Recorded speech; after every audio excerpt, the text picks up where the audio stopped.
Ok, bonjour tout le monde, bienvenue pour cette nouvelle vidéo. Alors désolé d'avance, il y a peut-être éventuellement le bruit de la machine à laver derrière. Voilà, ça c'est la vie, on tourne quand on peut. Ça date hein, ça date sur YouTube en plus sur OMSI. Bon bref, bon après voilà, vous en faites pas, hein, il y aura pas, c'est pas un grand retour que je fais sur YouTube. C'est juste une petite vidéo comme ça en passant, parce que bon, voilà, j'ai envie de la faire. Donc allez, on se retrouve là du coup sur enfin l'une des dernières maps qui est sortie, payante là, bon, voilà, avec quelques petits modèles de cars inclus dedans. Bon, vous les aurez vus, hein, voilà, S313 UL là, un petit intégro Mercedes. Bon, sur l'intégro, on a boîte manu classique et boîte robotisée, n'importe quoi, boîte automatique ZF en 6. Et là, petite particularité du coup, l'objet de la vidéo, bah là, on est sur une boîte semi-automatique. Donc on peut dire, je pense, robotisée. Vous allez voir. Tac, on va faire les choses à l'ancienne, correctement, comme toujours, hein, la simulation. Allez, c'est parti. C'est tipar, comme on dit. Donc qu'est-ce qui se passe? Bah pas grand chose de compliqué, on a trois pédales, hein, embrayage, hop, tac, voilà, frein et bah accélérateur, ça change pas. Ça change pas mal out. Bon en fait ce qui change c'est ici, voilà. En fait on pourrait croire qu'on a un levier classique, mais non. Bon on va déjà commencer par démarrer le cousin, voilà. On a l'air d'avoir de l'air donc ça c'est plutôt cool. Fermer la porte avant parce que j'ai pas être emmerdé par les bruits des éventuels véhicule. Ah oui aussi, petite particularité, on a un bus avec une remorque, enfin un car avec une remorque. Et ouais, parce qu'on peut transporter des vélos. Voilà, bon j'ai pas encore testé, on verra. On verra si je fais une vidéo ou pas, parce que je veux dire, voilà, je peux faire une vidéo à ma sauce entre guillemets, mais bon, je vois pas trop l'intérêt vu qu'il y a déjà 50 vidéos sur le sujet. Bon. Ah bon, on verra, on n'y est pas encore. Pourquoi est-ce qu'il m'allume pas l'écran là? Chelou ça. Ah peut-être qu'il manque quelque chose. Ah voilà, il manquait le contact mon copain. Impeccable, comment ça? AL, la radier commence déjà à râler. AL, Air Low. Voilà, oui c'est en anglais. Airlow, ouais, on a plus de 6 bars, 7 bars. Ah, c'est bon, on commence par aller, les copains, de l'air, y'en a. Bon, allez, on va faire les choses correctement. On va déjà foutre ça là-dedans. Sauf que je l'ai pas allumé, donc ça va pas aller. Comment on l'allume déjà? Ouais, je sais plus. Ici, voilà, tac. Allez, ça démarre, on est content. On va ouvrir le petit tachygraphe, parce que oui, les amis, c'est un tachygraphe à disque. Ah ouais, on est les années 80. Le disque, il va dans son logement. Ça, on ferme, voilà. Le volant, il se règle ici. Tac. Ouais, peut-être pas abuser quand même. Ouais, c'est pas trop mal. Et comment on le règle? Comme ça. Voilà, pas compliqué. Bon, là, on fait genre qu'on passe en travail. En vrai, j'avoue qu'ils auraient pu faire l'animation des. Oh merde, du coup, c'est ici, conducteur 1. Ils auraient pu faire l'animation des boutons pour qu'on puisse choisir travail, dispo ou coupure. Mais bon, là, on peut pas. Pas bien!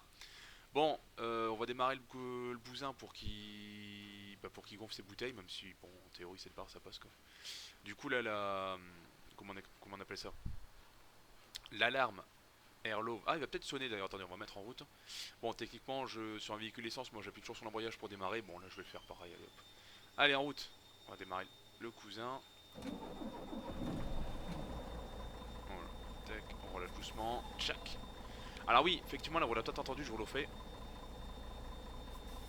Voilà. C'est vrai que, franchement, je dois reconnaître que sur cet add-on payant, les sons sont vraiment hyper intéressants. Enfin, moi, forcément, j'ai beaucoup aimé. Bon, là, vous l'avez vu. Je rappuie sur les fins pour que vous puissiez voir.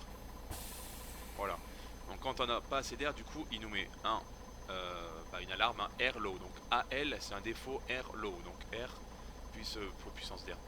Pression d'air insuffisante pour que la boîte puisse fonctionner. Ok. Voilà. D'ailleurs, je vous le prouve, hein, voilà, si j'embraye et que je passais en drive, tac, bah il se passe rien. Voilà. Bon là il a gonflé, du coup il accepte toujours pas. Ah, donc là c'est bon. Là il la prend. Non, toujours pas. Ah c'est bon, là il l'a rentré. Donc voilà, donc il faut que vous soyez du coup au minimum à 7 barres et demie pour que la boîte soit fonctionnelle, ok. Bon, bah de toute façon vous l'aurez vu, du coup, étant donné que c'est une boîte robotisée, on a quand même un embrayage. Voilà, c'est vraiment les premières boîtes robotiques qui sont sorties, on est sur un modèle de car des années 90.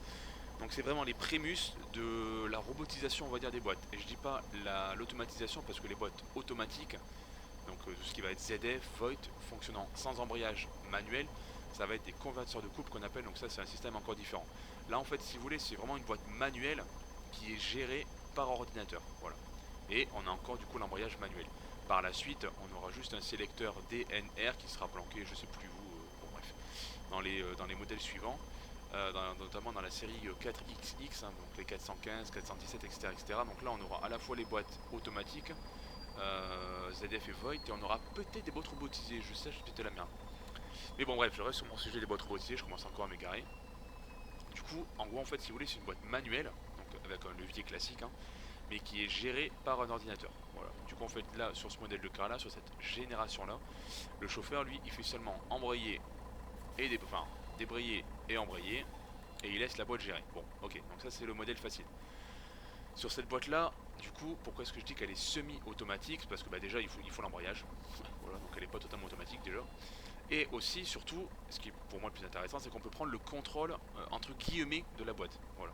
C'est-à-dire qu'en fait, en gros, la boîte va nous proposer les changements de rapport, et si on ne veut pas changer de vitesse, eh ben on change pas. C'est pas compliqué, voilà. C'est-à-dire qu'en fait le conducteur en gros va avoir une facilité au niveau du changement des rapports. Le système va lui proposer des changements de rapport, il va lui indiquer quand il peut changer de rapport, et c'est quand même le conducteur qui gardera la main sur le système. Voilà.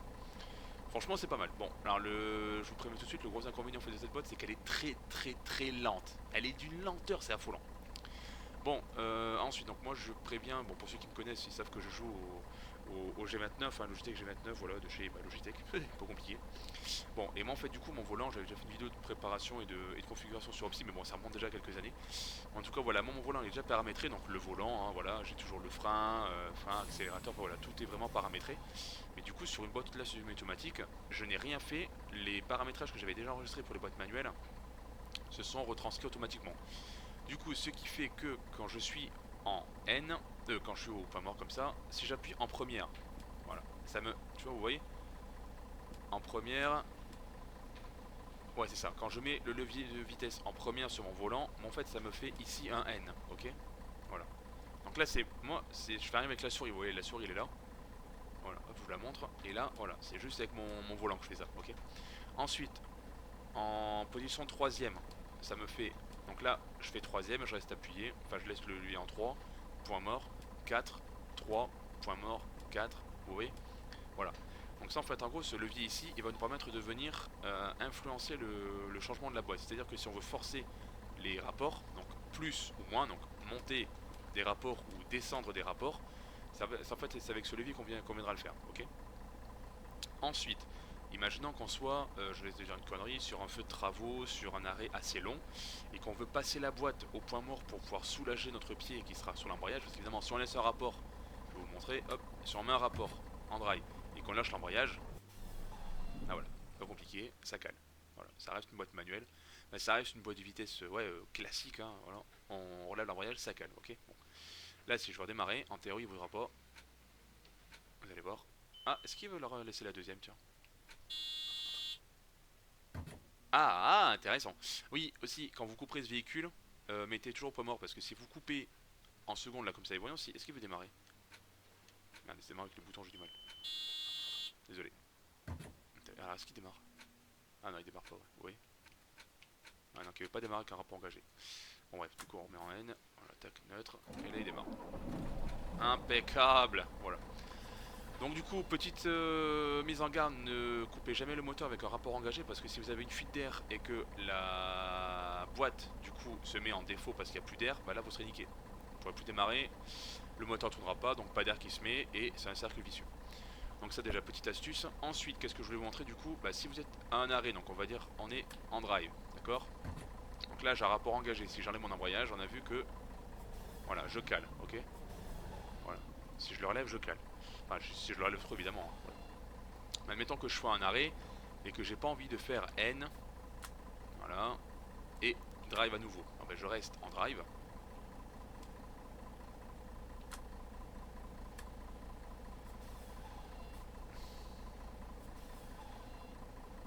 C'est un peu capricieux, voilà.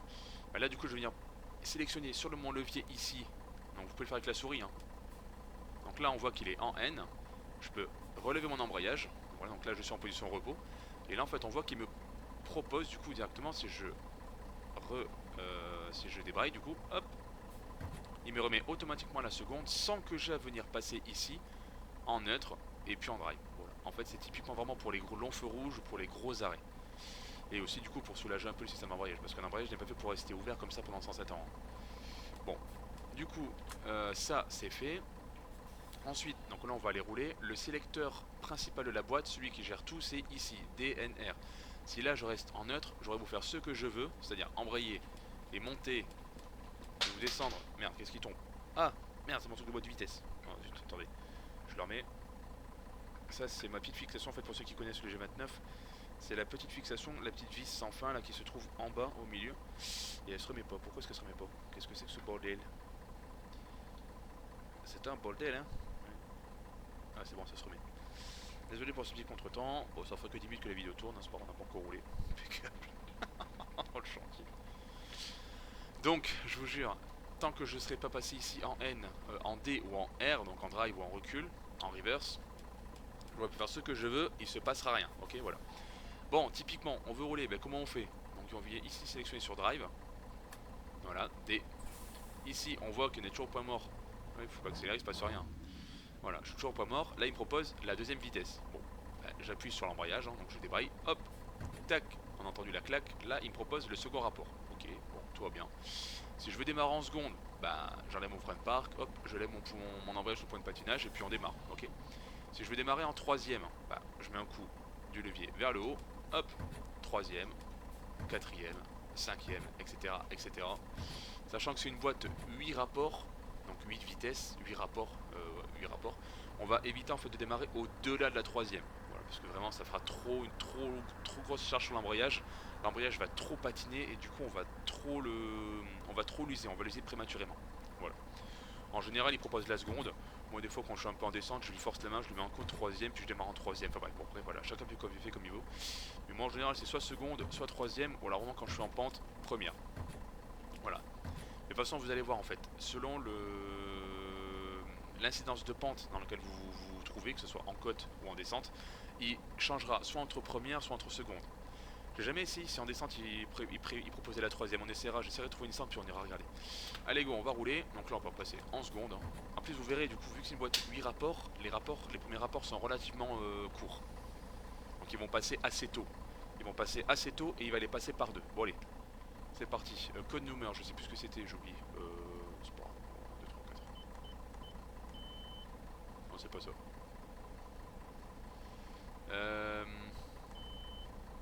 Falche, oh je me rappelle plus, tant pis. Ah si je suis con, c'est marqué là. Quel mongol. Alors, code numéro 2105. Enfin, le chose bien tant qu'à être. Voilà, il est content. Allez, hop, on peut y aller maintenant, c'est bon. Pas de girouette, bon, c'est pas très grave. Ah bah si, ah ouais, impeccable.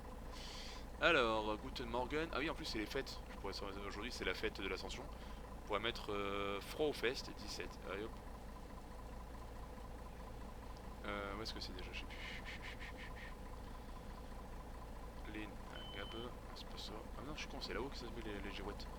Ouais, dame, ça date. Oh là là. Mode Anzeige, alors c'est pas ça, non. Mode Ibis Test, Zummer Anglos, non. Elle, là, non. Comment on fait? Oh là là. Anzeige, putain, comment on fait? Ouais, ça date. Ah voilà, Fartsil. Ah. Hop. On a dit 17. C'est tout 27. 17. Faut les choses bien, donc on va passer au point mort.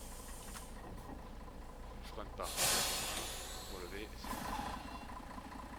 Biche. Allez, on y va. C'est parti, on est parti 7 ans comme ça, donc on passe en drive, il passe en 2, hop hop, frein de part, on y va. Par contre dès que j'appuie sur le frein, il me met le ralentisseur, moi ça me va pas, on va le découpler tout de suite cette histoire là. Où ça se trouve déjà? On peut peut-être pas le couper sur celui-là. Ouais. Ah bah oui. Ah, il me met quand même le retardeur couplé le pédale de frein. Ah. On peut pas l'enlever sur ceux-là? Ah peut-être pas. Hein. Bon c'est pas très grave. Allez on y va. Bon. Tac. Donc typiquement en fait vraiment le bruit d'air c'est vraiment le bruit de l'embrayage. Hein.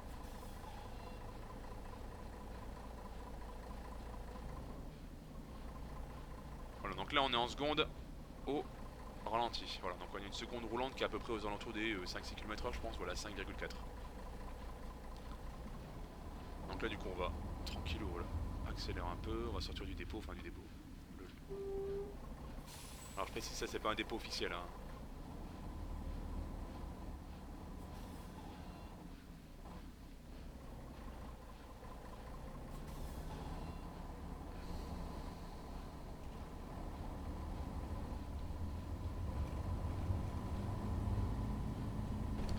Donc là voilà, là pour l'instant je ne fais rien, j'accélère légèrement, voilà on va accélérer encore.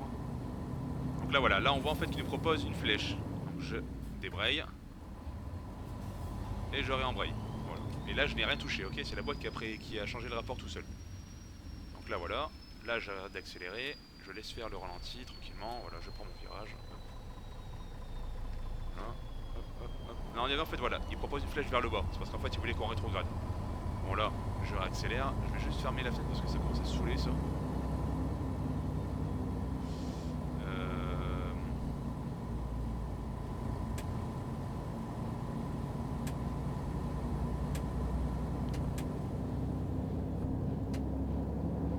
Voilà, donc là on est en pente, du coup voilà, il nous fait chercher des tours.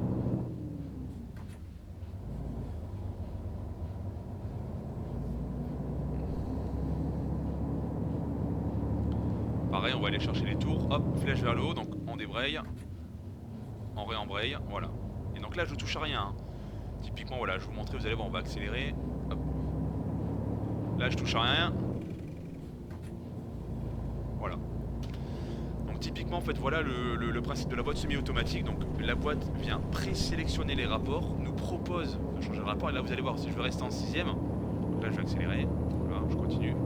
Et là si je veux rester en 6ème comme ça, si je veux rester voilà, en 6ème sans rien faire, en fait le bus ne fait rien. Voilà, il me propose, voilà. Et quand je veux changer mon rapport, je viens débrayer, tac, j'attends qu'il passe sa vitesse et je rembraye. Et ainsi de suite. Voilà. C'est tout con. Et donc du coup si je veux forcer la main, donc là vous voyez je suis en 7ème à 50 à l'heure, il ne me propose rien, pas de flèche vers le haut, pas de flèche vers le bas. Mais si je veux venir changer un rapport, typiquement la passer en 8ème et je vais venir hop, plus, donc là il me propose le 7, je débraye, je rembraye et voilà. Donc là vous voyez direct il me propose, c'est pas assez gros, t'es en 8ème, t'es en sous-régime. Après ça grimpe, vous voyez là si j'accélère ça monte. Hein. Voilà, c'est juste que là je suis en sous-régime. Du coup hop, je laisse faire. Voilà, je me fais un petit coup d'accélérateur pour que le régime moteur remonte, pour préparer du coup le futur régime à la boîte. Donc ça c'est ce qu'on appelle le double débrayage, bon, c'est un détail. Voilà, donc après bon, c'est vous qui voyez, si vous voulez changer de vitesse ou pas, c'est vous qui décidez. Là moi en l'occurrence, si vous voulez que je rétrograde encore la 7ème, mais la 7ème là ça monte largement. Hein. Voilà. Donc bon, c'est pas une boîte très compliquée, le seul souci en fait c'est qu'elle est vraiment très lente, je vais vous montrer. Donc là on va accélérer, voilà. Vous voyez ce qui se passe en fait, voilà, là la 8ème n'est pas rentrée, parce qu'en fait je suis allé trop vite. Donc là du coup je suis au point mort, mais pour lui je suis en 8ème. Donc si je viens débrayer, écoutez le bruit. Ah, voilà, là c'est bon, elle est rentrée. Je vais essayer de vous faire expliquer un peu le bruit. Attendez, là, je vais ralentir un peu.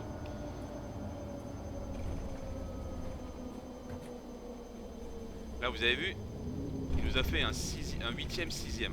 C'est parce qu'en fait aussi la boîte, alors ça je sais pas si c'est réaliste, vous allez voir en fait que la boîte est, est paramétrée aussi en fait pour changer ses rapports en fonction du ralentisseur. C'est-à-dire que typiquement là je fous le ralentisseur au taquet, là normalement il va me faire un 6-4. Ah non 6-5. Oh bizarre. Voilà 6-3. Bon c'est pas ça parce qu'en fait voilà on a ralenti fort aussi quoi. Bon là je vais accélérer un peu fort, vous allez voir. Logiquement il va me faire un 3-5. Voilà vous voyez. Quand on vient vraiment taper dans les tours, en fait souvent il va passer deux rapports. Admettons on soit en première, en descente, hop on va accélérer un peu, il va nous faire 1-3 directement. 3-5 directement, vous voyez.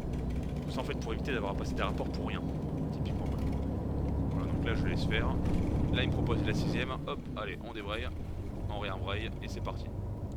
En plus l'embrayage est relativement assez mou, enfin il est assez smooth en fait, que j'ai le mot en anglais, mais il est assez ouais il est assez doux en fait, on peut vraiment changer ses rapports sans que ça fasse des à-coups comme sur certains véhicules boîte manuelle là aussi. Donc là pareil, hein, 1500 tours, on est en montée, du coup il ne propose pas, là il propose, hop.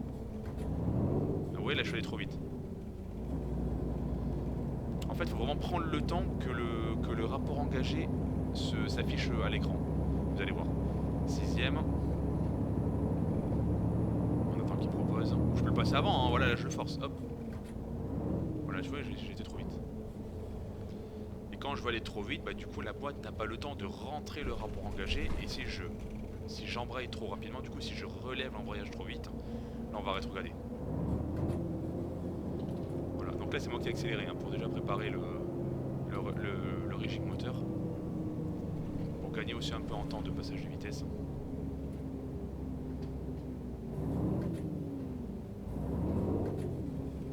Ah il a remis la 6ème, salopard. Donc Donc là, vous voyez, là je suis au ralentir, donc là si je propose, voilà, hop. Donc là du coup en fait voilà, en fonction du ralentisseur, il va faire en sorte que le régime reste vraiment dans la zone jaune, vous voyez. Donc là j'ai un cran de ralentisseur, là il me propose la 5ème. Vous allez voir, là je reste au ralentisseur, je touche à rien, pas de frein, pas d'accélérateur, rien du tout. Voilà. 500 tours, toujours ralentisseur. Allez, encore un peu de ralentisseur peut-être. Bon, je trouve ça bizarre qu'il propose pas de rétrograder. Ah mais oui, je suis bête, on n'est pas en descente. Je suis allé trop vite. Bon, enfin bon, voilà, je pense que vous avez compris le système. En fait, après, vraiment, ce qui est intéressant, c'est que bon. Ce qui est vraiment intéressant dans le système, c'est que du coup, la boîte fonctionne vraiment en fait avec la typologie du terrain, vous voyez. Donc là, on est en montée, typiquement, voilà, là, je vais accélérer à 12, 13, enfin à 14, 1500 tours, vous allez voir. Ah, il propose quand même la 7. Ah ouais. Elle est pas rentrée. Il est pas repassé en 6, c'est marrant. Donc là, il propose la 6ème, donc tant pis, là, je suis pied plancher, est-ce qu'il va passer ou pas? Alors, attendez, on va rétrograder.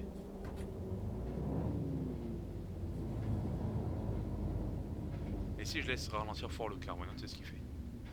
Donc là, une flèche, 2 flèches. Voilà. En fait, en gros, vous l'aurez sûrement vu. Ici, après, il faut avoir l'œil. Hein. Là, vous avez une flèche avec un trait, ok? On va accélérer. Donc là, vous avez une flèche avec un trait, ok? Si je veux forcer un changement de rapport, ça me mettra une flèche avec 2 traits.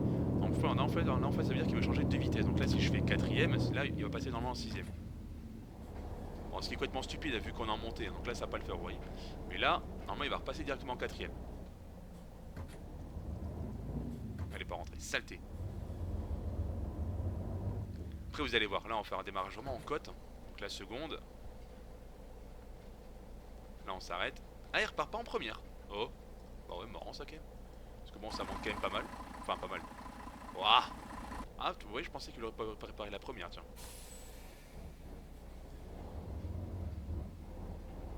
Ouais, parce que j'ai pas encore l'habitude du point de patinage, c'est pour ça.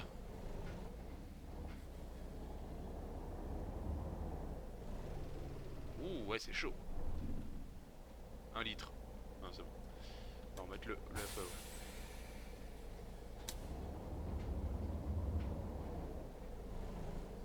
Ouais, on le tient, mais c'est pas fou non plus, quoi.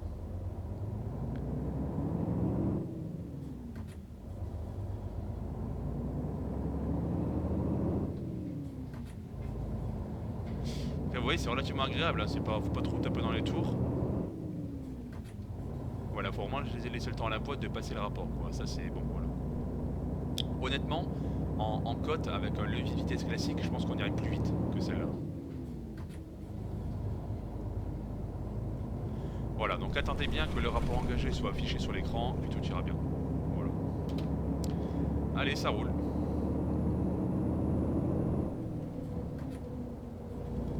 Après, si vous voulez, vous pouvez mettre un petit peu d'accélérateur comme je fais moi, en fait, comme ça le régime moteur descend pas trop. Bon, ça après c'est ok, oui.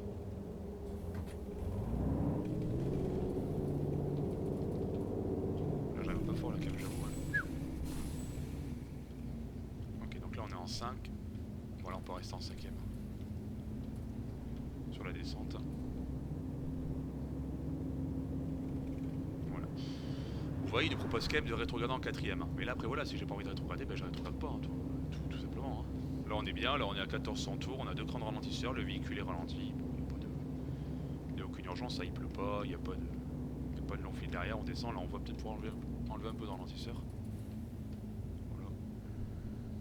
Vous voyez, en fait, la boîte est aussi paramétrée par rapport au ralentisseur. Là, je suis en 5ème, j'accélère pas, mais si je mets du ralentisseur, hop, automatiquement, voilà, il va me proposer de rétrograder. Après là, ouais, c'est vrai que là je suis en 5ème. Hein. Selon lui, je suis en trop bas régime. Bon, je veux dire, en 5ème, voilà, si je réaccélère, ça repart largement, quoi, vous voyez. Voilà. Et là, vous allez voir, je vais appuyer 2 fois vers le haut. 1, 2, pour faire 5, 7. Ah merde, il m'a fait lui. Ah, c'est ça le problème, voilà, vous voyez. Donc là, il propose en 5ème, bah ça va pas, copain. Voilà. 7ème à 40 à l'heure, c'est bon, ça repart, t'inquiète, copain. Bon, enfin bref, n'ayez pas peur de rouler avec cette boîte là, franchement c'est très intéressant à rouler. Au début forcément vous allez peut-être un peu vous planter parce qu'elle est très très longue. Là vous voyez, là je vais rétrograder, hop, je vais le laisser travailler, donc là il propose 6ème, la 5ème, hop. Là si je veux passer mon virage en 5ème, je peux, hein. Ouais, ça repart. Hein. Bon, la 5ème c'est un peu too much. Là ça aurait été bien en 4ème. Mais bon, vous voyez, ça repart. Et là si je fais piétonne jusqu'à 2000 tours. Voilà, vous voyez, donc là en fait il me propose vraiment 2 flèches. Enfin 2 traits, donc là 5. Bon là je vais le temps de redescendre. Tac, et voilà, 7ème. Bon voilà, je pense que vous avez compris le délire. Franchement c'est une boîte très agréable. Bon elle est très lente par contre, c'est vraiment le gros défaut. Mais bon, après ça se fait hein. Là voilà, là, donc là je suis en 7ème à 1200-1300 tours. Hop, si je veux forcer la main pour passer en 8. Voilà. Après la 8ème on peut la foutre à 60 à l'heure. Hein. Pour lui c'est trop bas mais bon, ça passe quoi. Si on est sur du plat, faut pas l'intérêt de tourner à combien? Voilà, faut pas l'intérêt de tourner à presque 1450 tours pour rien quoi. Voilà.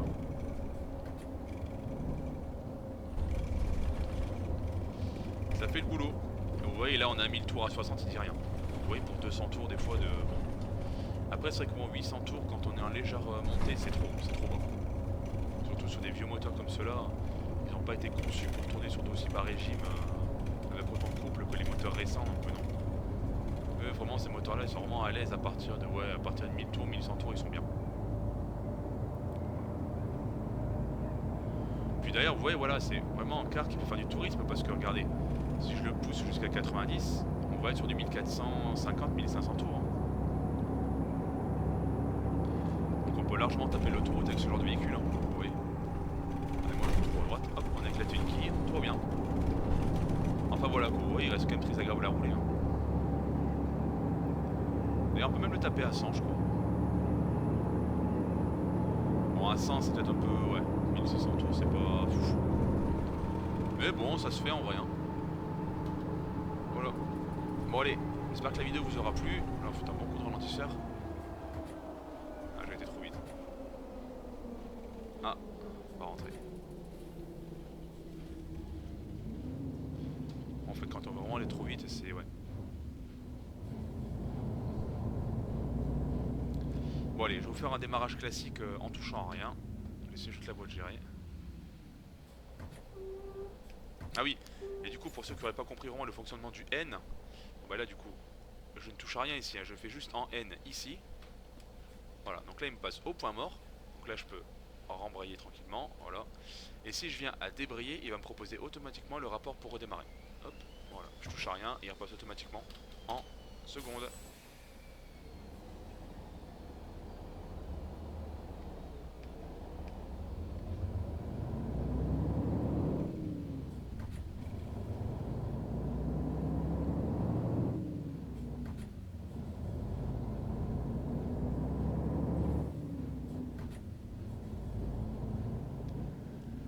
On va s'arrêter en descente, on va voir ce qu'il propose. Tiens.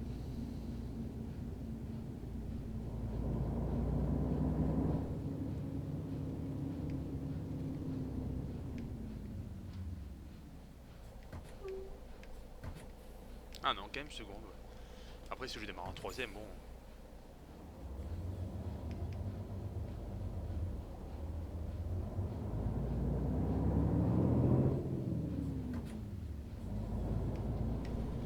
Vous voyez 3.5 ça se fait largement, hein. On tape un peu sur les 15-600, 15-1600 tours et puis voilà. Mais bon, c'est mieux de faire ça en descente. Sur du plat c'est quand même bien d'utiliser un peu tous les rapports. Sauf si vraiment on est pressé qu'on veut taper les tours, là on va faire une belle accélération, vous allez voir.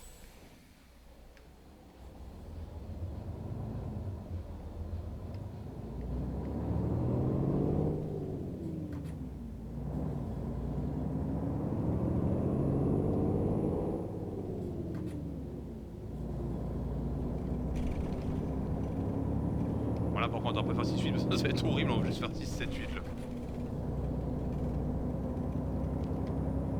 Ah c'est vrai qu'elle est un peu lente quand même la boîte. Pour faire genre.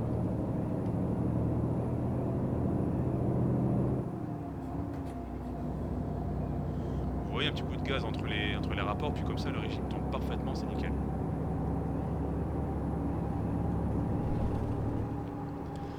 Enfin voilà les gens, j'espère que la vidéo vous aura plu. On va s'arrêter de pénarou. Et puis voilà quoi, c'est pas mal.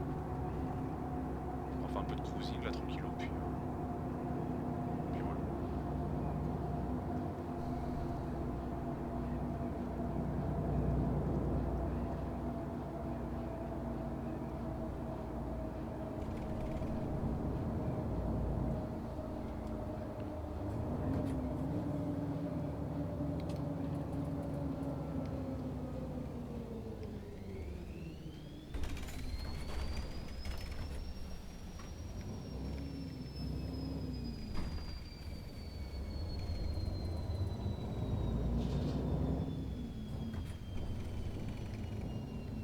plus, bon, en utilisation normale, vous voyez, il tape vraiment pas trop dans les régimes. Je vais vous faire des accélérations classiques sur du plat, vous allez voir.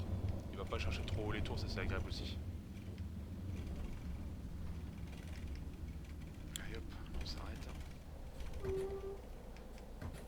Allez hop, c'est parti. Donc là, je vous montre vraiment le cadran du contour. Voilà, vous allez voir.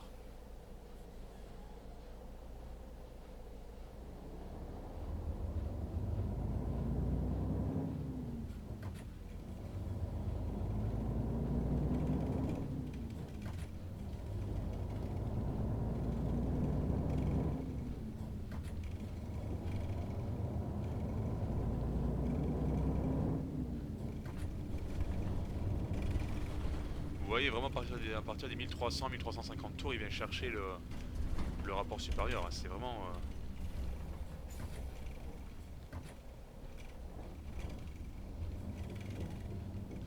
En fait, le seul truc vraiment que j'ai à lui éventuellement lui reprocher, en fait, c'est qu'il vient trop chercher à rétrograder comme ça là, alors qu'on est en manœuvre. Vous voyez, donc là on est en troisième.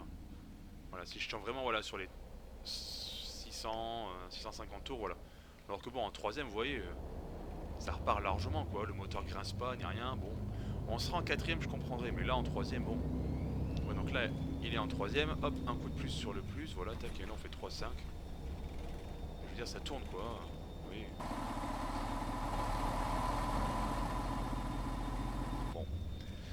Ouais, c'est vrai que c'est parfois en fait il va avoir tendance à un peu trop rétrograder à mon goût, voilà, mais bon. Après, c'est tout, c'est comme ça, hein, c'était à l'époque. Voilà, bon allez, je vous laisse, on va faire une petite manœuvre pour terminer, on va se claquer là, à l'intérieur là. Ou alors peut-être à gauche. Ouais, on va se mettre devant l'audi, je pense. Allez, hop. Alors, est-ce que le Niflar il va s'engager ou pas?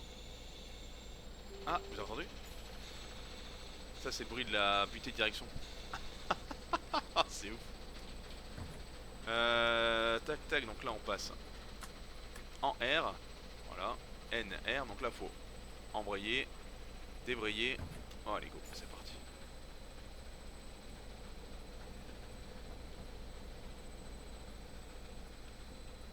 Peut-être vite rentrer dans la barrière, ça pourrait être pas mal.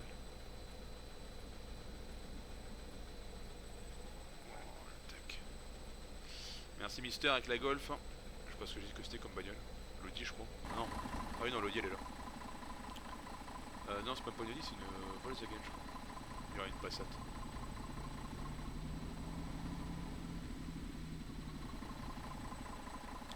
Enfin voilà, c'est vrai que ce genre de car là, sur des lignes régulières, bon, où il faut tracer un petit peu, c'est peut-être pas forcément le meilleur plan. Mais pour faire des, voilà, vous voyez, Kessler Ryzen, pour faire des voyages, un truc comme ça. Ah non, si c'est une Audi. Une A4 break. Biche. Peut-être une A6 break. Bon, bref. Voilà. Écoutez, bon, j'espère que ça vous aura été utile. La boîte est pas très compliquée, mais bon. Je trouvais ça intéressant de... Ah oui, hop, D, voilà. Ah oui, peut-être juste une chose, pour faire du coup, les raccourcis clavier pour ceux qui ne connaissent pas. Bon, l'embrayage, vous pouvez l'utiliser avec la touche Tab. Voilà, au-dessus de majuscule. À côté du A, pour les claviers AZERTY. Donc ça, c'est l'embrayage. Après, vous pouvez utiliser, je pense, l'embrayage automatique sur MC2, ce sera pas trop mal. Mais du coup, pour la boîte, bon, soit vous utilisez la souris, hein, voilà. Ou alors sinon, vous utilisez tout simplement les touches. Donc drive, le N, ça va être le N ici, ok. Plus moins, par contre, je sais pas comment ça marche ça. Ouais. Non, ça c'est pause. Ouais, pour passer, pour faire plus moins, là ça j'ai pas trop. Bah, de toute façon, même à la souris ça marche pas. Compliqué, pas compliqué. Ah ouais, non.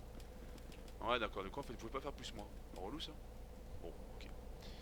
Bon, tant pis. Et du coup, admettons que vous soyez en drive et que vous vouliez repasser au neutre, bah vous allez avoir tendance à appuyer sur N ici.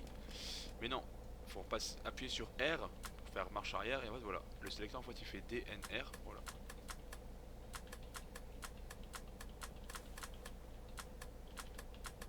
Bref, bon voilà, j'espère que ça vous aura plu. N'hésitez pas à laisser un petit commentaire. Et puis voilà, s'il y a des questions, je répondrai avec plaisir. Allez, la bise les gens, ciao.